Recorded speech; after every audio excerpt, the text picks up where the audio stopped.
But is Russia a world power? Only in that one dimension.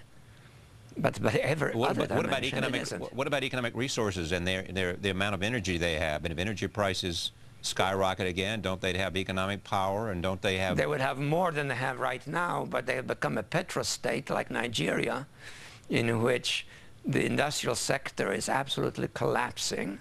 No one's buying Russian industry. The economy is unbalanced. The stock market is going down. Foreign capital is hesitant about investing. The standard of living is dropping. Unemployment is rising. No, it's not a world power. It's a major economy in the world. But given its potential, it really is not exploiting it. It's way behind China. By mid-century, the dominant country in the world will be?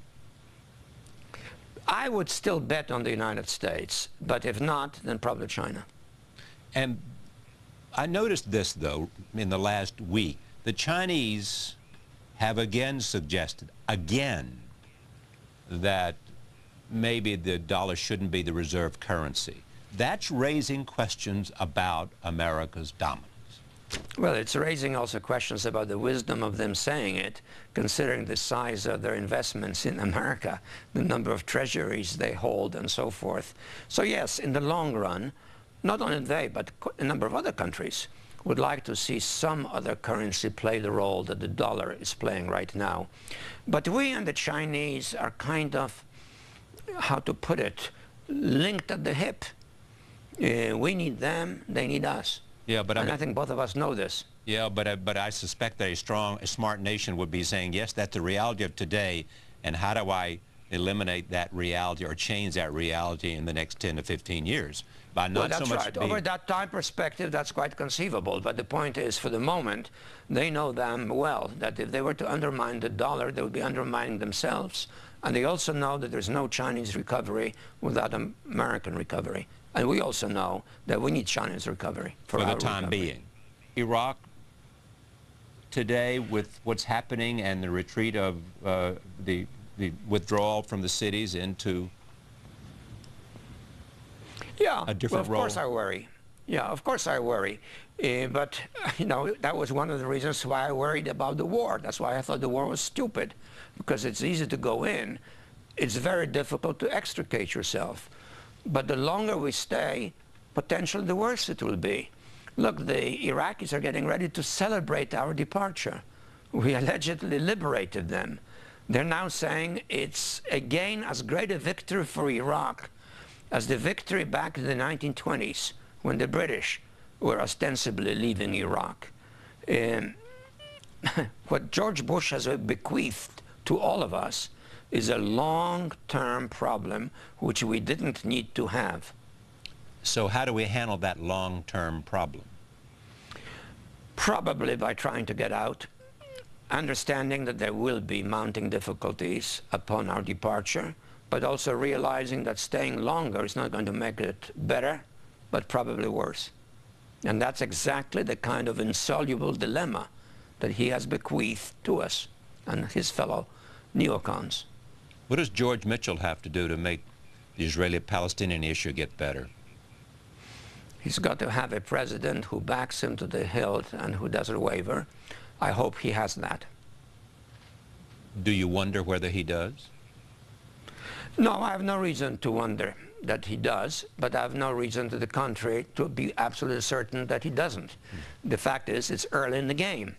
As I have said to a number of people, I think Obama has done superbly in reconceptualizing American foreign policy. And that was ambitious, difficult, and a gutsy thing to do. Now he has the task of shaping a strategy and a set of tactics for the implementation of that reconceptualization. And he has then to stick to it, go through the more difficult time that inevitably will arise as frictions and difficulties arise. But I think at this moment, he has political support, he has congressional support. Efforts have been launched, for example, to have congressmen write him letters disagreeing with his views on the settlements and on the Israeli-Palestinian peace process. And it's interesting that even those who signed those letters have conveyed that they don't take their signature seriously. They're doing it just for the record. They back the president. I think he has a lot of popular support right now. He has a lot of support in the Jewish American community.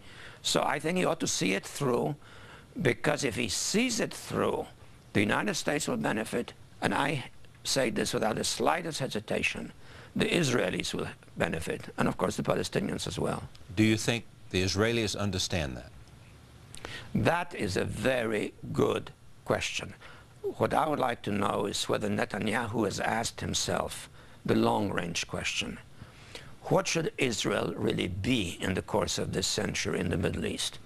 Should it be essentially an American-European enclave, a foreign entity relying on force to survive policing or even suppressing now 5 million, soon 6 million, soon 10 million, before too long 15, 20 million Palestinians?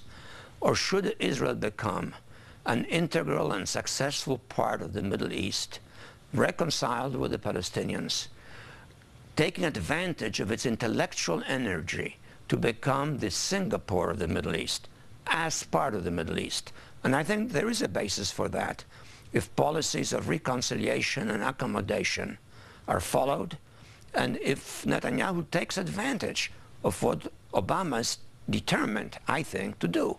That is to say, to push the peace process to its logical conclusion, which is real peace. For Netanyahu to do that, or... He would have to be much bigger than he is. And has to... But people sometimes rise. And Rabin changed from one prime ministership to another. Rabin was a more substantial person anyway, to start with. But Begin changed. Begin had some of the same inclinations, but I sense in Begin a greater identification with history, and therefore he was prepared to take a gamble. I just don't know whether Netanyahu has that. I hope he does. I hope that for the sake of Israel. And he could be a historical person. But the beginning is not auspicious right now. You also have to believe that you can take the risk that the other members of the region will accept that, your intent not to dominate them, and your intent to be whatever it is that you say you want to be. And you've got to believe that they, if you act a certain way, will respond a certain way. That's right. And you're risking and if you think you're risking your country and you're risking, how you measure that risk is a very important question. Well, I don't think you're risking your country, because what he's doing is actually staying put. And if the situation deteriorates in the long run, that will be risking the country's survival. But the point is, he can test the Arabs. The Arabs have put on the table the so-called Arab peace proposal, which has all of the essential elements of a genuinely fair peace of reconciliation. And if he were to respond to that and challenge them, I think he would establish who is serious and who is not on the Arab side. My guess is that by now there are enough Arab partners, not all of the Arabs, but enough Arab partners to make a peaceful solution viable. One interesting thing about the Iranian conflict is that Iran has been the financial and arming support of Hezbollah and Hamas. Will that somehow be impeded? Will Syria, for example, look at what's happening in Iran and reassess its agenda? The current Syrian president has told me personally, but he has told other people more important than I, that he would be prepared to sign a peace treaty with Israel. And I asked him specifically, like the one Sadat did, that is to say, without other issues being thrown into the pot, if he were given back the territories, the Golan Heights, which the Israelis hold. And he said, absolutely. If we get all of the territory back, we're prepared to sign a peace treaty with Israel. I believe he's told this to our leaders as well. I think he should be tested. Israel should make that deal. Give up the Golan, retreat to the 67 borders, having to do with Syria. The Golan Heights have been held by the Israelis because they have said that this is necessary to protect themselves against the Syrians.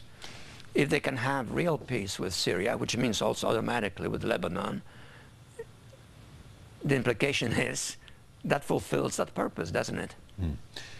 Two quick questions before I go. Number one, I assume you thought the Cairo speech struck exactly the right tone, pitch, specificity, linkage. Yeah, I would say in general. I'm not sure about specificity because it wasn't a speech about policy. But in terms of framing the issue and then conveying a central message, namely, America is not an enemy of Muslim, of Islam.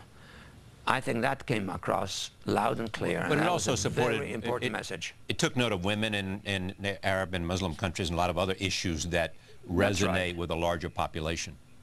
That's right, but I think the central message was rejection of the notion that became so widespread during the preceding 8 years that America and Islam are in some fatal conflict. I said in New York